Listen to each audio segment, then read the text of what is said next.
Hello and welcome to another episode of Showcasing North Leeds, where I'm on a mission to find all the businesses in North Leeds and beyond to put them on this platform so we can all learn about them and support them as well at the same time.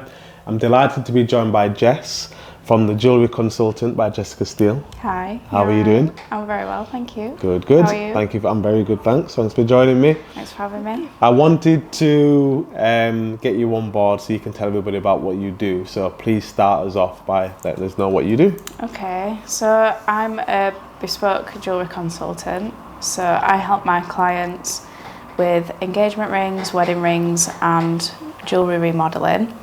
And I provide a very personal service with fine jewellery where my clients get to come in and sort of be interactive in every aspect of the jewellery journey. So from choosing a gemstone, choosing a diamond, getting the education that's involved in choosing a diamond and picking the right stones. Yeah. All the way through to the design aspect of what they're looking for. So if they're wanting to add some bespoke engraving to their wedding bands, and just really getting to know my clients on a personal level so that I can deliver them a beautiful piece of fine jewellery that hopefully becomes an heirloom. And is like timeless, yes, essentially. Absolutely. This is always really intriguing for me because I've been on this journey, as you already know. Yes. And I feel that like there's a lot of people out there who don't know what it is that they should do, or the types of jewellery that they need, or diamonds and education in them. So yes. What is it that you provide as education that people need to know about when picking the right stone or gem, as you said? Yeah, so there's a whole lot to it, which obviously you now know because you've kind of been through that process. But notoriously, in the past, there has been a lot of misinformation within the jewellery industry, and there is still a lot of misinformation out there today. So it kind of feels like a bit of a battle sometimes that small independents like myself are kind of up against these big brands which tell you as the consumer a totally different story to the reality of the jewellery industry. Yeah. So it's kind of my job initially to find out what my customers' needs are. So depending on what job you do as work, what you want out of your jewellery. A lot of the time I find guys go to the high street and they will, kind of be bombarded with information that's not necessarily relevant, but it's more of a sales funnel to just get them to purchase the most expensive piece of jewellery.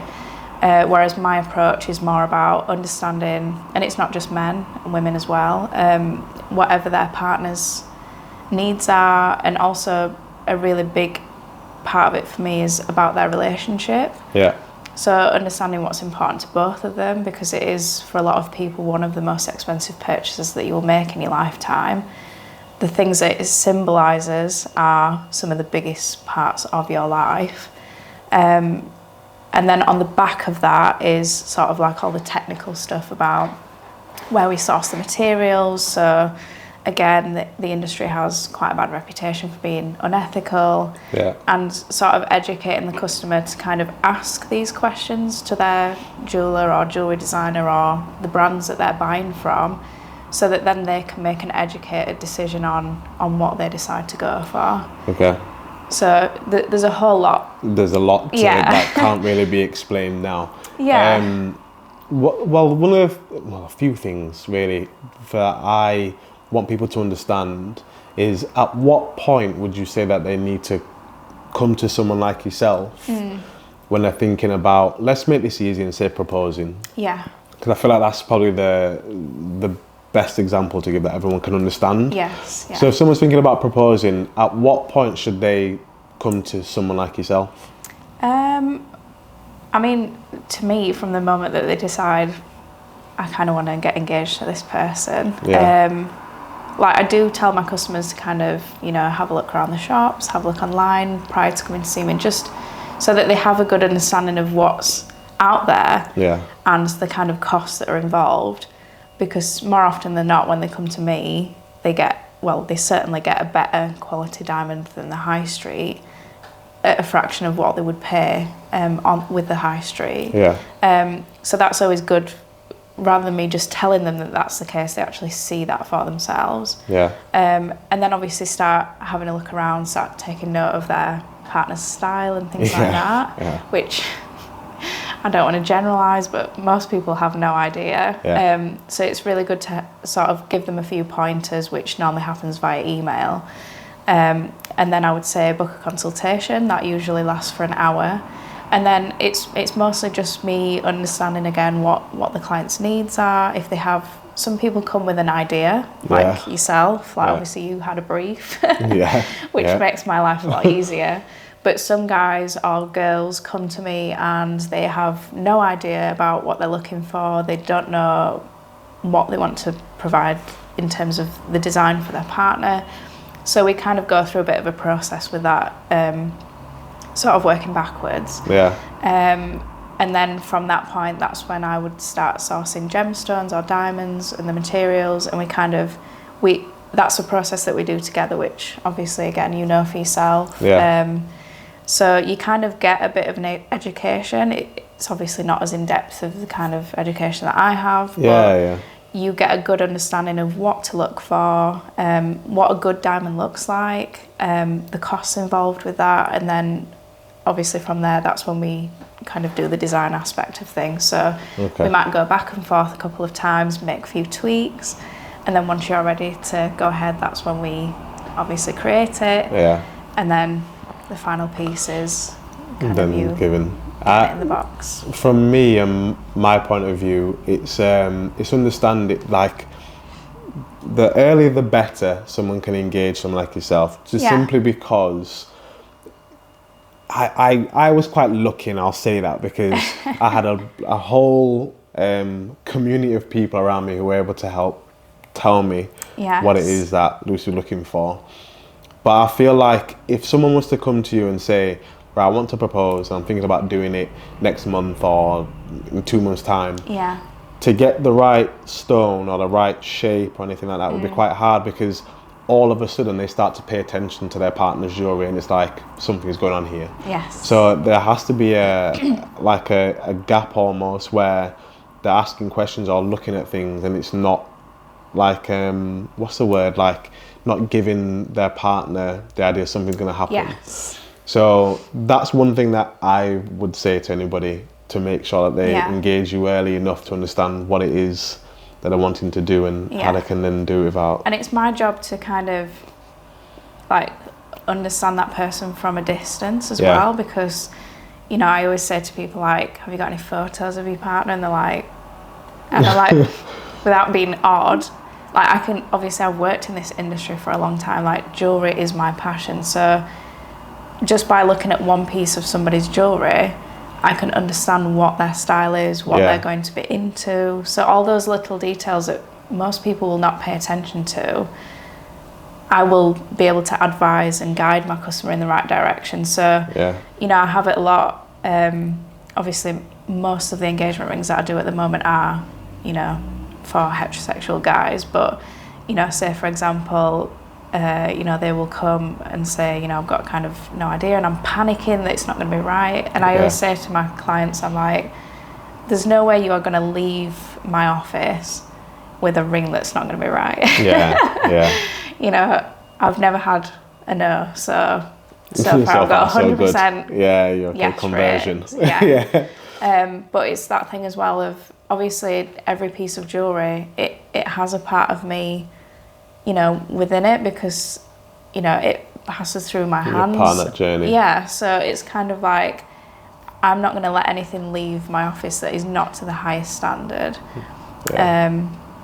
So yeah, like, I understand people get those nerves because it is a massive thing. It is. Although you were very cool as a cucumber about quite laid back is what everyone tells me. Definitely. But I feel like, from my point of view and my experience, it was made much easier by yourself, and for everyone to understand my experience, I wanted to incorporate Lucy's grandmother's ring within hers some way, shape or form. And I was thinking, my only idea that I had was by emulating the same style. Yes. And when I eventually saw the ring, it was very old school at the start, and I was like, Lucy's not going to like that. Yeah. Even I know that. And it was your idea of how we can use the gold from that to put into Lucy's ring. So then she's got part of her grandmother's ring in hers. Yeah. And everybody, like genuinely everybody who I tell about her ring, they almost start crying off the back of the whole thing.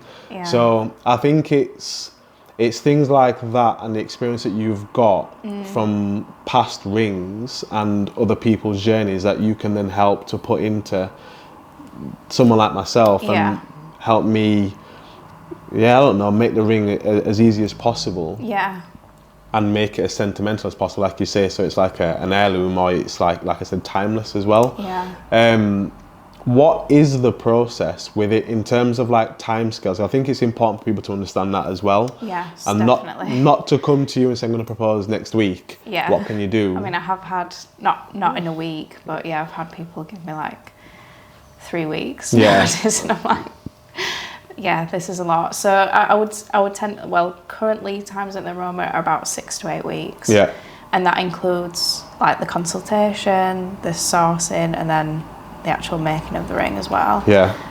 But obviously those timescales can change depending on, I have had people go like over a course of 6 months because they've changed their mind about maybe the stone shape, or we've had a particularly difficult stone to source. So COVID was a really hard time because all of the UK gemstone suppliers would normally go overseas and do their buy-in. That didn't happen. So there was one client that I had who was after a very specific colour of sapphire, and that colour is only available in Montana in the US. And I managed to reach a couple who just worked independently together. I think she's the cutter and he's the miner, or vice versa. And they managed to find this stone in the rough, which was the right colour, cut it to specification, got it shipped over, and it was delivered just in time for Christmas. I dropped it off to him on Christmas Eve because he was having to isolate because of the COVID rules. Okay. And one of the things that he said to me was, I've been to a number of places like prior to seeking you out, and none of them were interested in what my needs were, and this, like, they presented stuff that was the wrong colour, and I was like, whereas to me it's like, this is something exciting, like I really want to, work hard for this customer, and thankfully obviously proposed on Christmas Day, and they're now married. So it's just that thing about, obviously jewellery is my passion, but I also have a passion on the other side of things, which is like, anthropology, like people, human beings, the way that we sort of behave, and like the sentimental aspect of jewellery is something that's always fascinated me, and how I don't think there's anything comparable to jewellery that gets passed down through generations like that, and that has such an emotional connection, which we create. We've created that, like that desire and I get it. all that kind of stuff, and the importance around gemstones and gold and diamonds. We've created that value as human beings, so that kind of thing fascinates me as well. But certainly bringing a sentimental aspect into things is really important, because it is an emotional, what it represents, like wedding rings. I always say to my clients, like, once you've got married, the only thing that you keep after your wedding day, other than your partner, is the wedding band. And it's the thing that you wear. Most people wear them every day. And it literally is the symbol of being connected to somebody else. So I may be biased because I'm a jeweller, but it should be the most important aspect of your wedding day. Like in terms of, what you're spending your money on. Okay. But that's just me. Okay. No, you're going to say you're getting deeper and deeper with that just then. So I always like to ask, what is it that sets you apart? But you've kind of answered that in terms of how personable you are with your clients. So I'm not going to say that. What I'm going to ask you is, what is it that I've not asked you that I should have asked you? Stumped you there. That's a good question. I don't know. I suppose the ethical side of the jewellery industry as well is something that is really important to me. What is it about that then? Again, there's quite a lot to it, but to kind of generalise, again, it is one of those industries which has kind of gotten away with, if you like, to put it bluntly, sort of not being progressive. Right. And there's still a lot to be done within this industry. So I have a lot of clients who will come to me and say, well, you don't use blood diamonds, do you? And there's a whole conversation around that, which again, when my clients come to see me, I kind of give them a bit of education around that. But I suppose just that thing of, as a consumer, like, you do have a right to ask questions about where things are coming from. Yeah. And there's certain things that as independent jewellers we can provide transparency for you. Yeah. But obviously we are in a chain of custody as well. Just like your supermarkets, like I'll say to some of my customers, if you go and buy fair trade bananas from the supermarket, other than the sticker, how do you know where that has come from? Yeah. And obviously you trust, and that's another thing that I think is paramount when you are choosing a jeweller, is trust, because there's so many horror stories out there about jewellers, goldsmiths, they took my diamond and they swapped out for something else and things like that. Really? Yeah, 100%. And it's kind of like, I don't doubt that it happens. But it's kind of like that old wives' tale of, I know somebody whose dog went and, this happened. And it kind of tarnishes the whole industry. Okay. So yeah, I think it's really important as a consumer, because there are a lot of big brands, high street brands out there. If you look on the websites, you really have to do some digging to find out what quality diamonds they're using. Right. And I think a lot of people see a brand or they see a price and they assume something, whereas I always say, ask the question. And if they can't provide that answer for you, that's a red flag. So one thing that I always say to my clients is, by all means, compare the pricing against somewhere else, but make sure you're getting comparable. The same type of diamond or stone, gem. Yeah, definitely. Okay. So then, finally, how do people find you? So you can find me online. I'm on all the usual social media channels. What's the handle? So at Jessica Steele Jewellery is my Instagram. You can find me on Facebook, and my website is www.thejewelleryconsultant.co.uk. Okay. There's loads of stuff online that you can find. We've got a gallery of examples of work that done in the past. There's an inquiry form that you can fill out on the website.